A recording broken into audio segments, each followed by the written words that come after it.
ఆర్థిక పరిస్థితి అన్ని విధాలుగా మెరుగ్గా ఉంటుంది. చిన్ననాటి మిత్రులతో విందు వినోదాల్లో పాల్గొనే అవకాశాలు ఎక్కువ కనబడుతున్నాయి. ప్రధానమైనటువంటి పనులు ప్రయత్నాలు విజయం సాధిస్తారు. మీరు ఏదైనా అనుకుని వెళ్ళండి, మాసం ప్రారంభంలోనే మీకు అనుకూలాలు వస్తాయి.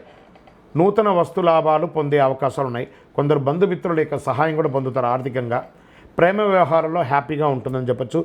నిరుద్యోగులకు విదేశాలలో ఉద్యోగం వచ్చే అవకాశాలు మెండుగా కనబడుతున్నాయి. కుటుంబ సమేతంగా విహారయాత్రలకు లేదా ఏదైనా ఫారిన్ టూర్స్ వెళ్ళడం అలాంటిది ప్లాన్ చేసుకుంటారు.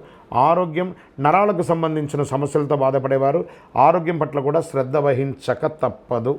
డాక్టర్ని సంప్రదించండి. విద్యార్థులకు చాలా అద్భుతమైనటువంటి సమయం చెప్పచ్చు. రాజకీయ నాయకులకు యోగకారంగా ఉంది.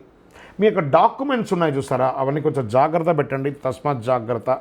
మీడియా రంగం వారికి అద్భుతం అని కూడా చెప్పచ్చు.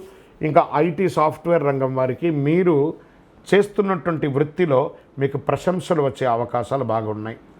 కంపెనీ మారవచ్చు, లేదా ప్రమోషన్ పొందొచ్చు, లేదా శాలరీ హైక్ కూడా పొందే అవకాశాలు ఉండొచ్చు, లేదా విదేశాలకు కూడా వెళ్ళవచ్చు. అవకాశాలు బాగున్నాయని చెప్పచ్చు. వివాహం కాని వారికి మంచి అవకాశాలు ఉన్నాయని చెప్పచ్చు. సరే, ఈ నెల పాజిటివ్ డేస్ అంటే మార్చ్ 1, 3, 9, 12, 15, 18 ఇవన్నీ కూడా మీకు కలిసి వస్తుందని కూడా చెప్పచ్చు.